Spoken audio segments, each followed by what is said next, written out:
Hi friends, welcome back to my channel. This is Nisha. ఈరోజు వీడియోలో మనము మట్టి పాత్రలని ఎలా వాడాలి, వాడే ముందు సీజనింగ్ ఎలా చేసుకోవాలని వీడియోలో నేను మీకు క్లియర్గా చూపిస్తాను. చాలామందికి మట్టి పాత్రలు తీసుకోవాలని ఉన్నా కూడా వాటిని ఎలా వాడాలి, ఎలా యూజ్ చేసుకోవాలని చాలామందికి తెలియదు. ఈ వీడియోలో నేను మీకు క్లియర్గా చూపిస్తాను. అలాగే కొన్ని పాయింట్స్ కూడా మీకు నేను చెప్తాను. అందులో ఫస్ట్ పాయింట్, మనము మొదటిసారి మట్టి పాత్రలను వాడే ముందు వాటిని నీళ్ళలో 24 గంటల పాటు అలాగే ఉంచాలండి. మట్టి పాత్రల్ని ఎప్పుడైనా సరే మనము షాప్ నుంచి తీసుకొచ్చినప్పుడు డైరెక్ట్గా మనము గ్యాస్ మీద వాటిని యూజ్ చేయకూడదు. నీళ్ళలో 24 గంటలు నానబెట్టడం వల్ల అవి ఇంకా కొంచెం గట్టిగా అవుతాయి. వీటిని నీటి అడుగున మునిగేలాగా చూసుకోవాలి. చూశారు కదా, నీటిలో వేయగానే ఎలా బబుల్స్ రావడం మొదలయ్యాయో, వీటికి ఎంత నీరు కావాలో అంత అవి అబ్జర్వ్ చేసుకుంటాయి. ఈ విధంగా మనము 24 గంటల పాటు నీటిలోనే ఉంచాలి. నీరు అనేది మనము మార్చకూడదు. 24 గంటల తర్వాత వీటిని తీసేసేయాలి. ఇప్పుడు వీటిని మెత్తగా ఉన్న స్క్రబ్బర్తో లేదా చేతితో కానీ ఈ పాట్స్ అంతా మెల్లగా రబ్ చేస్తూ క్లీన్ చేసుకోవాలి. ఇలా క్లీన్ చేయడం వల్ల పాట్స్కి ఎక్స్ట్రాగా ఉన్న మట్టి మొత్తము వచ్చేస్తుంది. స్క్రబ్ చేసిన తర్వాత నీటితో బాగా శుభ్రంగా కడుక్కొని ఏదైనా సాఫ్ట్గా ఉన్న ఒక క్లాత్ తీసుకొని లోపల తడి లేకుండా జాగ్రత్తగా మొత్తము తుడుచుకోవాలి.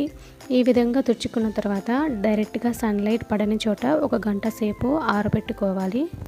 ఇప్పుడు మనము సెకండ్ పాయింట్ చూద్దాము. మట్టి పాత్రలని సీజనింగ్ చేసుకోవడం ఎలా. ఆరబెట్టిన ఈ పాట్స్ని తీసుకొని మనము కుకింగ్కి వాడే నూనె ఏదైనా సరే తీసుకొని పాట్స్ లోపల కొద్దిగా వేసుకొని లోపల భాగానికి మొత్తము పూసుకోవాలి. ఈ విధంగా పాట్స్ అన్నిటినీ మనము రెడీ చేసుకోవాలి. ఇది కాకుండా ఇంకో విధంగా కూడా మనము సీజనింగ్ చేసుకోవచ్చు. అది ఎలా అంటే, మనము రైస్ కడిగిన తర్వాత వాటర్ ఉంటుంది కదా, అది తీసుకొని పాట్స్ లోపల నింపుకోవాలి.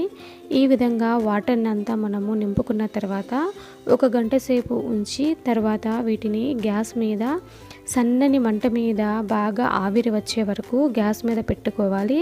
తర్వాత నీటిని పారపోసి క్లీన్ చేసుకుంటే సరిపోతుంది.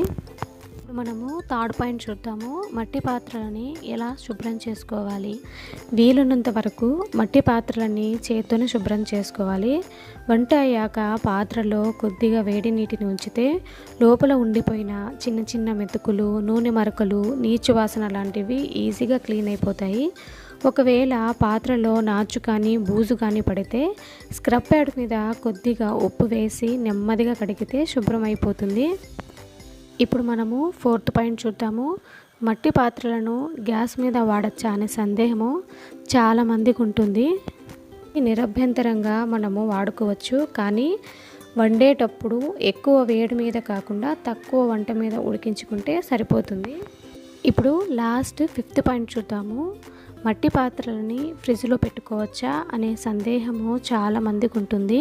పెట్టుకోవచ్చండి, కాకపోతే బాగా చల్లారాక అప్పుడు పెట్టుకోవచ్చు. లేదంటే గోరువెచ్చగా ఉన్నప్పుడు పెడితే అందులో ఉన్న టెంపరేచర్కి పాత్ర పగిలే ఛాన్స్ ఉంటుంది. కాబట్టి బాగా చల్లారాక ఫ్రిడ్జ్లో పెట్టుకోవచ్చు. ఐ హోప్ మీకు ఈ వీడియోలో డౌట్స్ అన్నీ క్లియర్ అయ్యాయి అనుకుంటున్నాను. ఏదైనా డౌట్ ఉంటే నాకు కింద కమెంట్ సెక్షన్లో కమెంట్ పెట్టండి.